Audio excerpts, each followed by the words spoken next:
Hey everyone, how are you doing? February is Black History Month in the United States and Canada, and I've been watching on BookTube a few different people's TBR piles for this month, and so I thought I would present my own because these are all books that I've been wanting to read and meaning to get to, and also as a sort of like prompt to myself because I don't often read all that much nonfiction, so I'm hoping this will give me a good encouragement to actually read some of these books that I've been meaning to get to, and also in particular the first book I'm going to talk about has only just been published, but sounds really good, and I've been hearing really great things about it, and that is called Kill the Black One First by Michael Fuller. And Michael Fuller was the first black police constable in Britain ever, and he's worked on the police force for over 35 years, and so I think it'll be really interesting to see this from a black perspective of life on the police force in Britain. So he talks about things like the Brixton Riot and discrimination he's experienced and witnessed both on the police force and as a citizen in the country. Then the next book that I want to talk about is a book of essays called Words to Our Now by Thomas Glave. And Thomas Glave is a Jamaican-American queer writer who has written a couple different collections of short stories. I read his short story collection, The Torturer's Wife, a few years ago. It was really excellent writing, and I've been wanting to read more of his writing, and so this is a collection of essays which deals with a number of different topics from being queer in Jamaica to how creative writing can be used as a tool for political change, and discussing the hypocrisies of liberal multiculturalism. And the next book I'm going to talk about is Another Day in the Death of America by Gary Younge, and he is a journalist who's, I was actually just reading an article of his in The Guardian this past weekend talking about class and our sort of different political attitudes in regards to class. And in this book, this is a book that he spent a year and a half researching, and he just picks a day in America, which I think was November 23rd, 2013, and he examines the lives of 10 children who died in America that day because of gun violence. So this isn't a book specifically about race, but race comes into it a lot because sadly, unsurprisingly, out of those 10 deaths of children, 7 of them were African American children, and 2 were Hispanic, and 1 was white. And so he explores the stories of those families, and he talks about how, specifically a lot about the vulnerability of black bodies in America, and also the propensity amongst some African American families to not be able to discuss crime very openly. And then there is On Michael Jackson by Margo Jefferson, and this was written, I think, about a decade after the death of Michael Jackson, so it's a retrospective looking back on his life and Michael Jackson as a cultural phenomenon.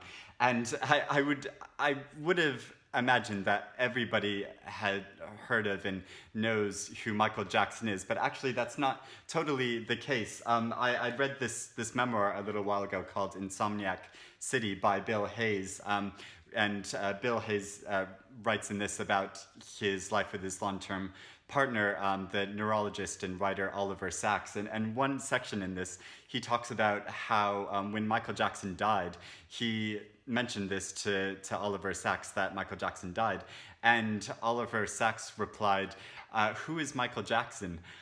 Which is just incredible that he had never heard of Michael Jackson. But it was more just an example of how Oliver Sacks was so focused on a particular thing and so unaware of larger popular culture that he didn't know who Michael Jackson was, which is just extraordinary. But yeah, that's just a sort of funny aside because I can't believe that somebody would not know who Michael Jackson is. But I really admire Margo Jefferson's writing as well. I had read her memoir called Negroland a few years ago.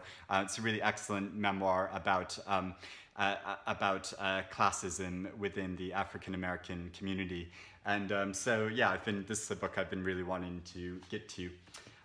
Then there is an anthology, She Called Me Woman, which is 30 different short memoir accounts of different queer women in Nigeria today, talking about their experiences as a queer woman in Nigeria, which is quite a challenging thing, as there are no laws in Nigeria protecting queer people's rights, and so it's about a lot of the challenges that they face, and so these are voices that aren't often heard and don't really have a platform very often to speak out. So yeah, I'm really intrigued to read these different memoir accounts. And then finally, I've been wanting to read this book, which has been incredibly popular and much talked about on BookTube and other places, and it's been nominated for a number of different prizes, and that's Why I'm No Longer Talking to White People About Race by Reni Eddo-Lodge. And I had first read an essay by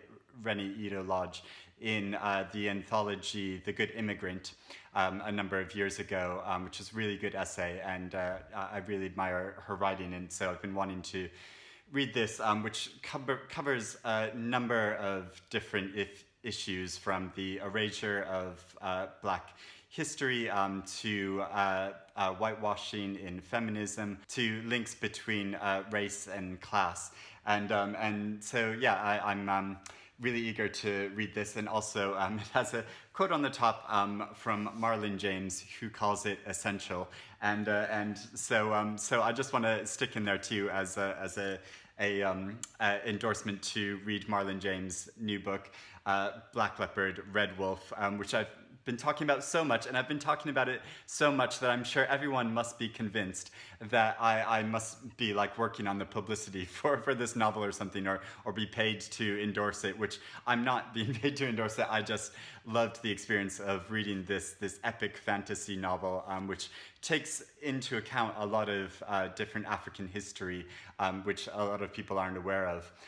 But in a fantasy context, and so yeah, it's another plug for this great novel. So those are all books that I want to read and hope to read at least some of them this month, or read some of the essays or sections of them this month. Though first, I want to read, because I can't help myself, I want to read another novel. This week I'm planning to read James Baldwin's novel, If Beale Street Could Talk, because soon in the UK, the film version of this is going to be released, and I'm really eager to see the film version of this, because I loved Barry Jenkins' film Moonlight. That film was so beautiful, and I've been really meaning to read this novel for ages, because I haven't read James Baldwin's work for quite some time. So yeah, so it's a novel I want to get to too. So yeah, those are the books I am hoping to read. Let me know if you have read any of these books, what you think of them, and if you're planning on participating in reading anything for Black History Month, let me know what you're planning to read as well. But hope you're doing well, and I will speak to you again soon. Bye, everyone.